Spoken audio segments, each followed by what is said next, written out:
With me now, House Minority Leader Hakeem Jeffries. Leader Jeffries, welcome. As you know, the president says there's a negotiation going on right now with the Democrats on the party's health care demands.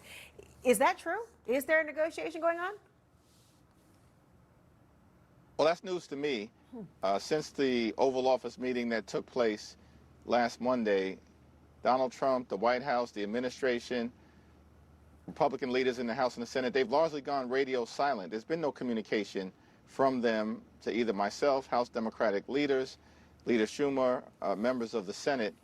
But if the president is willing to actually now have a conversation, realizing that Democrats are not going to support his partisan Republican spending bill that continues to gut the health care of the American people, that we're ready, willing, and able to sit down with them anytime, any place, at the White House, in the Congress, in order to reopen the government, enact a spending agreement that actually meets the needs of the American people, and address decisively the Republican health care crisis. Well, let's talk about health care, because I wonder if a deal on just extending the ACA subsidies would even be good enough for Democrats to vote to reopen the government, or are you insisting that the Medicaid cuts also be reversed?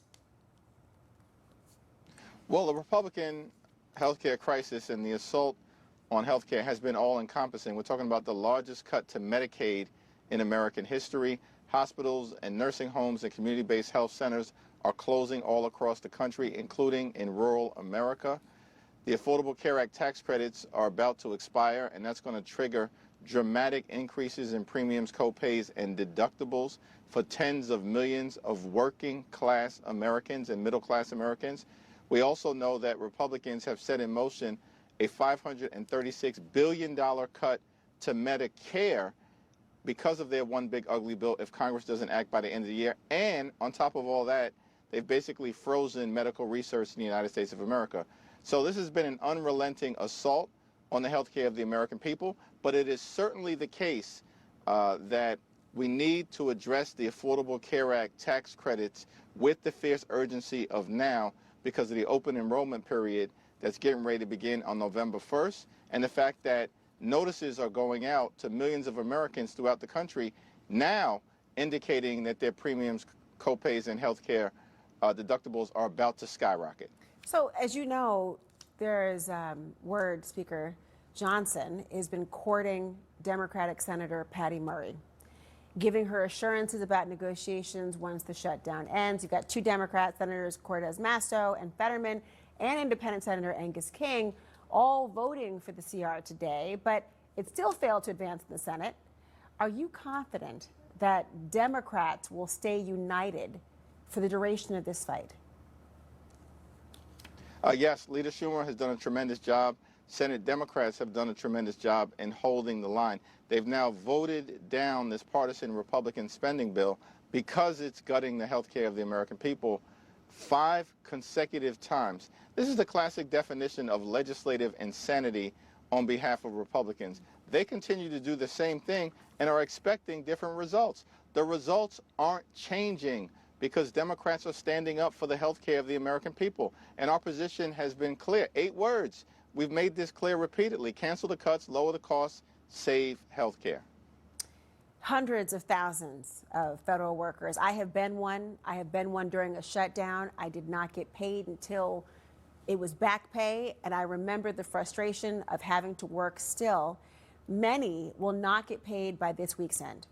Many people depend paycheck to make ends meet, and even then it's a struggle. What is your message to them who are feeling a frustration and saying, look, I don't care what the issue is. I have needs, my family has needs, and this has to stop? Well, we stand with these federal workers. They've been under assault by the Trump administration since day one, January 20th, have been subject to disrespect, to mass firings, to being laid off in violation of the law. This all does need to end.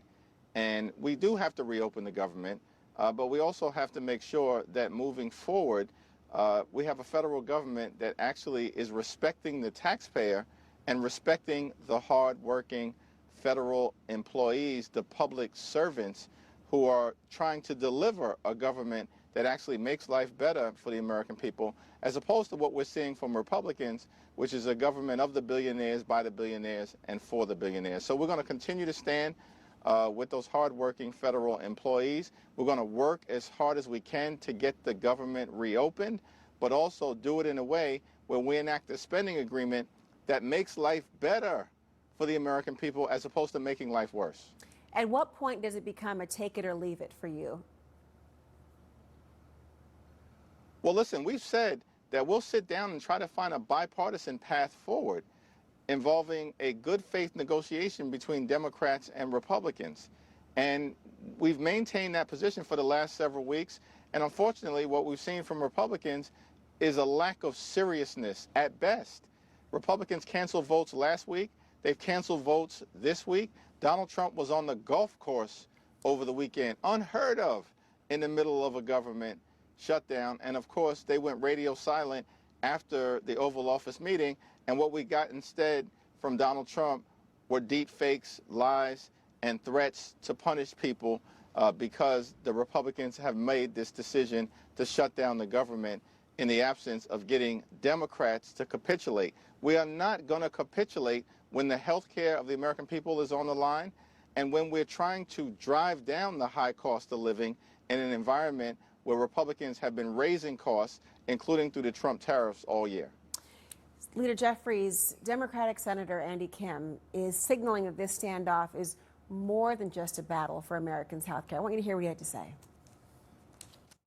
Back then in 2019, did we have a president that was pushing rescissions left and right, overruling what Congress has passed into law? But we didn't see the actions fully, what we're seeing now. Did we see Black Hawk helicopters over American cities? Did we see the blatant lawlessness of circumventing Congress to be able to enact tariffs globally, declaring national emergencies left and right in ways that are clearly an abuse of power? You know, what we are seeing now is different. Leader, do you agree with the senator's suggestion that this fight is about more than just health care? Well, Senator Kim is right on target when he says that what we've seen from this administration is a consistent abuse of power in all of the things. And Donald Trump and the administration has unleashed unprecedented extremism on the American people. An attack on the economy, an attack on health care, an attack on law-abiding immigrant families, an attack on the rule of law, an attack on diversity, on voting rights, on civil rights, on the American way of life, and of course on democracy itself. But this particular fight, of course, amongst all of the things that we have to push back against because of the unprecedented extremism being directed at the American people, is centered on protecting the health care of everyday Americans because of this Republican health care crisis that has to be addressed with urgency in an environment where tens of millions of Americans literally right now, as we speak, are about to experience dramatically increased premiums that are going to bankrupt many or deprive them of the health care that they need for themselves, their loved ones, their children, and their families. Leader Hakeem Jeffries, thank you. Thank you much.